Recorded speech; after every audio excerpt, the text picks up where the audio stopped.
안녕하세요. 현실주의자입니다. 국내에 델타 플러스 변이가 발생했다고 합니다. 코로나라고 하면 이제 증시가 경기를 일으키죠. 사실 경기를 일으킨 지는 1년 반이 넘었습니다. 하지만 여전히 사람들 기억 속에는 코로나라는 생각이 있을 겁니다. 오늘 증시가 올랐죠. 올랐는데 종목들은 대부분 떨어진 느낌이에요. 왜 그럴까요?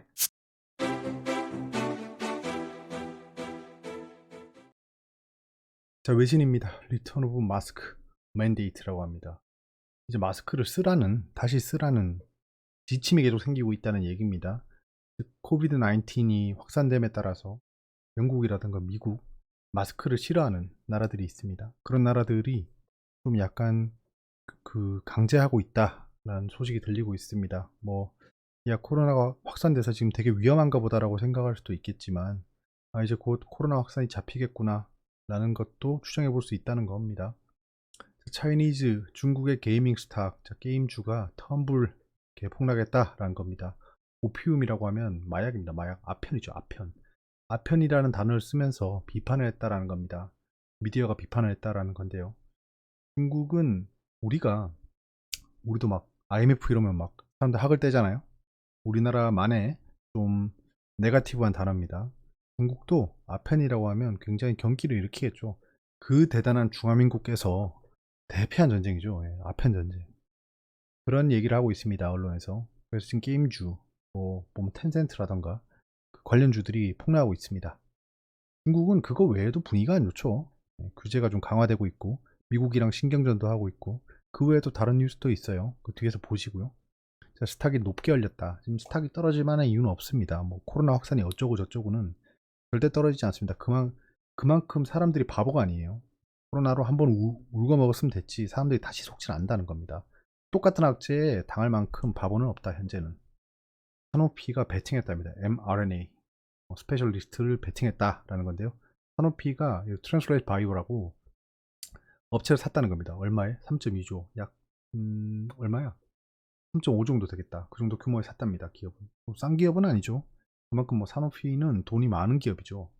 예전부터 꽤 굵직한 바이오 기업이었고 그 한미약품이 사노피랑 좀 관련이 크죠. 그렇답니다.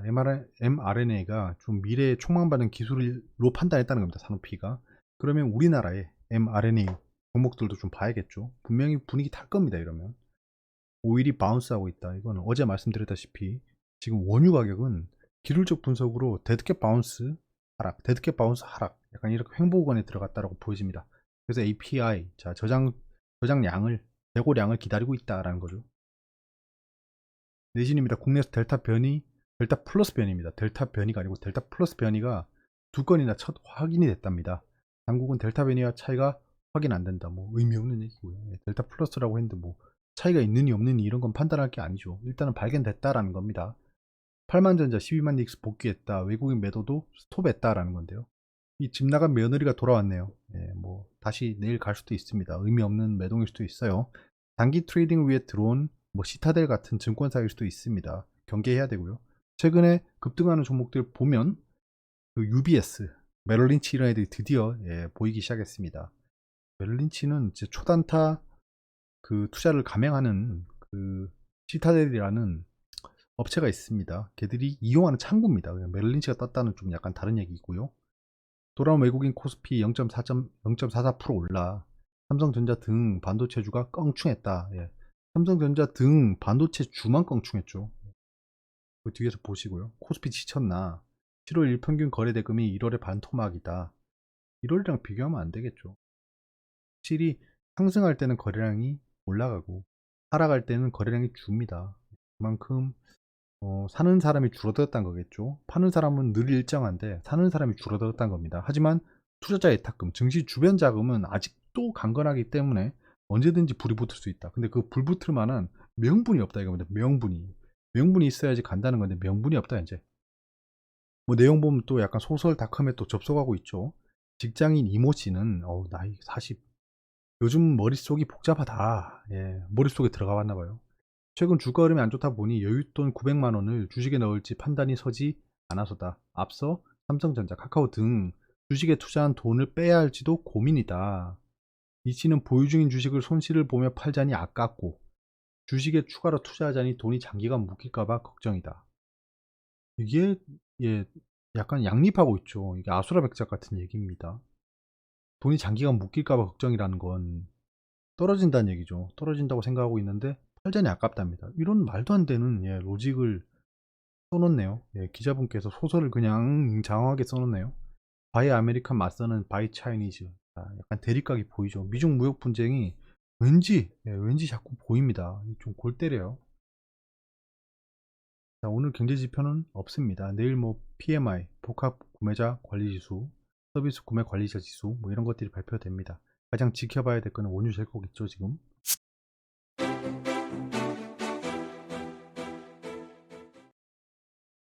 자, 크래프톤이 고무줄 청약 마감했습니다. 저조한 성적으로 마감했다. 증거금이 5조 258억이다. 흥행이 참패했다. 이제 5조도 참패했다는 얘기가 나오네요. 크래프톤이 어떤 회사죠? 게임 회사입니다. 그 배틀그라운드, 그 낙하산 달고 뚝 떨어지는 거 있잖아요. 참 세상이 많이 바뀌었네요. 최종 경쟁률이 7.79대 1이다. 그래도 7명이나 달려들었단 건데 증거금을 참고하시면 SKIT는 80조, 거의 한 몇 배죠 이게? 한 16배 되네요. SK바이오사이언스 63조, 카카오뱅크가 58조인 것에 비해 증거금이 5조밖에 안 된다. 참패다. 약간 이렇게 참패 프레임 만들고 있습니다. 여러분들 크래프톤을 잘 모르실 거예요. 모르시고 청약에 관심이 없으신 분들은 이 기사만 딱 보실 거예요. 이 기사도 못 보신 분들은 지금 제가 말씀드리는 거를 딱 처음 봤을 거 아니에요. 그러면 크래프톤 참패했구나. 이게 언론의 힘입니다. 언론의 힘이에요. 7, 8월 주요 IPO 일정이 이제 많이 지금 지나갔죠. 카카오뱅크, HK노엔 뭐 얘들은 다 흥행했어요. 크래프톤, 원티드랩도 흥행했죠. 얘들이 1700대 1인가 그랬죠. 이제 주목해야 될 거는 뭐 롯데렌터, 일진하이솔루스 정도일 것 같습니다. 아직도 많이 남았어요. 그 증시 주변 자금은 계속 머물러 있겠죠. 그 주택담보대출을 받아 들어온 돈들이 4조가 넘습니다. 앞으로 상장일 전까지 언론이 어떻게 하는지를 관찰하면 될 것 같습니다. 크래프톤 얘기입니다. 크래프톤은 공모가가 49.8만 원으로 확정이 됐고 기관 경쟁률이 243대 1입니다. 기관은 그냥 눈이 새빨개서 들어갔어요. 일단 들어가 그러면서 자기들 배정 물량을 다 받으러 들어갔어요. 근데 어찌된 일인지 공모주 청약이 끝나고 나니까 7.7대 1이란 겁니다. 그러면 지금 여기 기관 경쟁률 243대 1로 들어간 애들은 똥줄 타겠죠. 그래서 얘들의 속내가 이제 언론에 드러날 겁니다. 돈 있는 놈들이 언론을 만드는 건 자명한 겁니다. 왜냐하면 여러분 우리가 여기 뭐 조중동이나 매일경제, 한국경제에 기사 낼 수 있을까요? 없습니다. 그나마 유튜브란 게 있으니까 이렇게 본인이 의지가 있으면 올릴 수 있는 건데 공신력의 차이가 있겠죠. 공신력이 있는 언론에 기사를 올리려면 우리 같은 사람들이 얘기하는 건 절대 써주지 않습니다.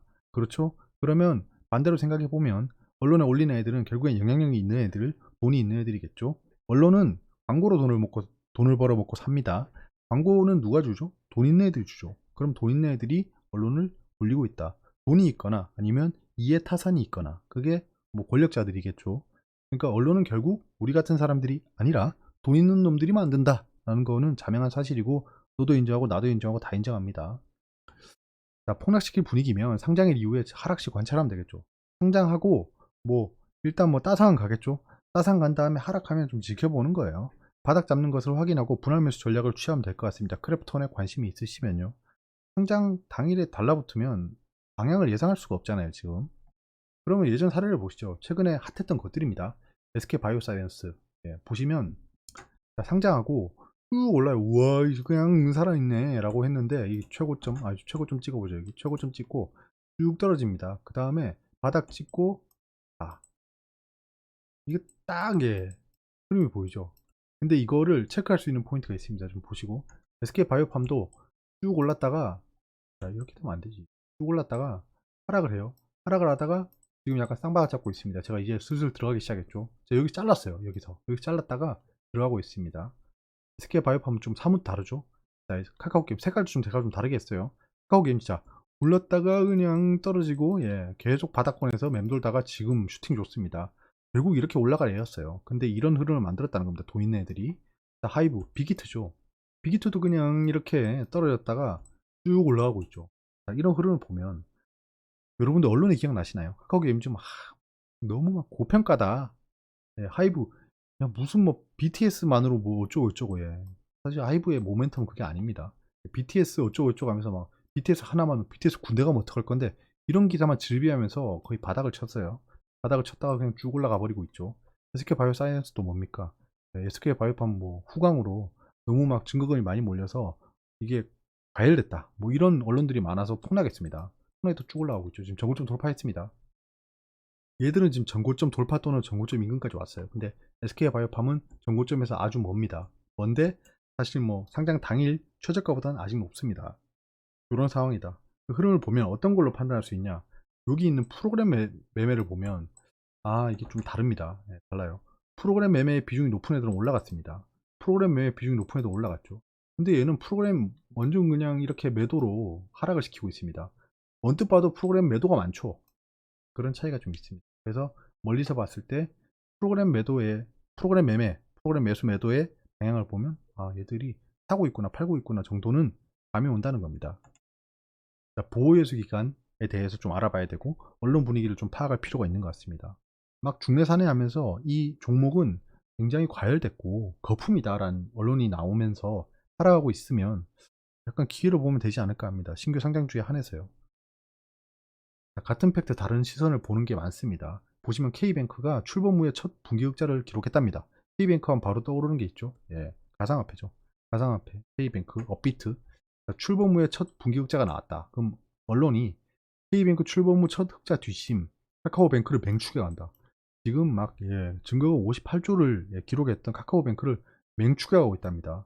그런데 이 같은 사실을 보고 다른 언론사는 K뱅크 흑자 전환 애도, 가시밭길, 스톡옵션 직원 배척에 뱅크런 우려. 야, 은행 업체에다가 뱅크런이라는 단어 붙였습니다. 이게 진짜 펜을 들었다 뿐이지 칼이랑 똑같아요. 그냥 펜 들고 막 찌르는 겁니다. 뭐 K뱅크에 대한 모멘텀이나 앞으로의 전망은 제가 모르겠습니다. 근데 똑같은 팩트를 두고 이렇게 다르게 얘기할 수 있다는 거예요. 이게 언론의 그 양면성입니다. 누구 말이 맞을까요? 증시는 올랐는데 왜 종목은 떨어졌지라는 생각이 드시죠, 오늘. 왜냐하면 코스피는 0.44% 올랐어요. 코스닥은 약보합이긴 하지만 많이 떨어지지 않았습니다. 근데 종목들은 이상하게 다 떨어진 것 같아 라는 생각이 들죠. 자, 보시면 상승 하락 종목 수를 보시면 지금 상승했음에도 불구하고 상승 종목 270, 하락 종목이 580, 거의 2배가 넘죠. 2배가 넘는 종목이 하락했고 270 종목이 상승했을 뿐인데 지수는 올랐어요. 코스닥은 막 종목들이 800 종목이라 떨어졌는데 얼마 안 떨어졌다는 거죠. 이게 평균의 오류입니다. 평균의 오류. 코스피랑 코스닥은 평균이죠, 평균. 그래서 증시는 상승했는데 속을 들여다보면 다 썩어 문드러졌다는 겁니다. 대형주 위주로 상승한 게 보이는 거죠. 제가 이 상승하락 종목 수만 보고 딱 그렇게 판단할 수 있는 근거죠. 대형주 위주로 증시를 방어했죠. 누가? 외국인이죠. 코스닥은 뭐 개인이 샀다고 치더라도 외국인이 집 나간 며느리가 돌아오면서 지금 증시를 방어했다는 겁니다. 그냥 여기서 간단하게 단순하게 오늘만 봤을 때 이때까지 외국인이 팔다가 갑자기 증시를 대형주를 저렇게 미친 듯이 샀다는 건 개인이 할 수 없는 겁니다. 외국인이 삼성전자, SK하이닉스 같은 대형주 위주로 그냥 밀었다는 겁니다. 프로그램 매수로. 보면 분명히 프로그램 매수로 샀을 거예요. 외국인이 이대로 폭락을 바라지 않는 것으로 추정하고 있습니다.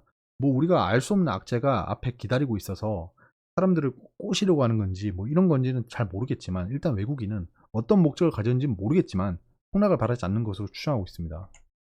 이 중요한 타이밍에 저렇게 하는 거죠. 자, 제 폰에 알람이 온 것들 그냥 캡처했습니다. 화이자, 존슨앤존슨 연중 최고가 기록했다. 최고가를 기록했다. 지금 계속 바이오 종목들이 상승하고 있습니다. 바이오 대표 종목들이죠. 자, 미증시 바이오가 신고가 기록하고 있죠. 모더나, 존슨앤존슨, 화이자 이런 애들입니다. 계속 말씀드리지만 바이오 흐름이 나쁘지 않다고 봅니다. 국내 바이오는 지금 좀 약간 형편없습니다. 형편없는데 매집의 정황으로 보고 있습니다. 전. 미 모더나 신고가 경신하고 있죠. 바이오테크 투자가 계속 올라가고 있다는 겁니다. 자, 단독 기사가 나왔습니다. 단독 국내 첫 델타 플러스 확진자. 아스트라제네카 2차 접종 후 돌파 감염에 돌파 매매도 아니고 돌파 감염이 걸렸답니다. 우와, 이거 폭락가인가? 늘 말씀드리지만 코로나 재확산은 더 이상 악재가 아니라고 보고 있습니다. 사람들의 기억 속에 있습니다. 코로나로 인한 증시 하락은 기회였다라는 그 글자가 박혀 나중에 이걸 역이용할 수도 있습니다. 뭐 돈 가진 자들이 이걸 이용할 수도 있지만 현재는 사람들이 코로나 폭락은 기회였는데 내가 그걸 놓쳤어. 왜냐하면 그 타이밍엔 사기가 쉽지 않습니다. 쉽지 않아서 모든 언론사, 모든 인플루언서들이 하락한다고 부르지었죠. 저는 뭐 시장은 지속 상승 가능하다고 계속 생각하고 있습니다. 단기 트레이딩에만 집중하고 있죠, 최근에. 인디F 단기 트레이딩 다시 들어갔습니다. 예. 여기서 진짜 이 거래량이 터질 때 한번 파도 타기를 한번 했었죠. 파도 타기를 했다가 손도 안 댔죠. 예. 여기서는 폭락할 거라 생각했습니다. 예. 뭐 그 당시엔 말씀드릴 수 없지만 제가 사고 있지 않았죠. 예, 제가 생각한 밴드까지 떨어지더라고요. 여기입니다. 여기. 예, 여기 보이시죠? 떨어졌다가 여기 찍길래 여기서 분할 매수 들어갈 겁니다. 분할 매수. 저는 이까지 떨어질 수 있다고 봐요. 예. 떨어진다면 진짜 급격하게 떨어질 겁니다. 이렇게 이렇게 요거 좀 기다리고 있습니다. 이제 대북주 첫 돈이 들어왔기 때문에 한동안은 좀 움직일 겁니다. 그거 그냥 단기적으로 좀 먹어보려고 들어가는 겁니다. 기회를 줘. 카카오 게임즈 손절했습니다. 예, 제가 이거 앞으로 매매가 꼬일 것 같아서 그냥 잘랐습니다. 여기서 이렇게 올라갈 수도 있어요. 그럼 아유 저 바보 같은 놈 이럴 수 있지만 제가 이러다가 한번 바닥 잡기 실패하면 그 뒤에 매매 흐름이 꼬이기 때문에 그냥 자르고 나온 겁니다. 예. 제가 생각한 여기 쌍바닥을 못 찍었기 때문에 그냥 자르고 나왔어요. 자르고 나왔어요. 그 뒤에 좀 더 떨어지긴 했지만 예. 카카오 게임즈는 21선을 기준으로 좀 볼 겁니다. 예. 다시 들어갈까 말까 고민할 거예요. 근데 제가 이렇게 여기서는 괜찮았고 여기서 한번 손절했고 여기 샀다 여기 손절했죠.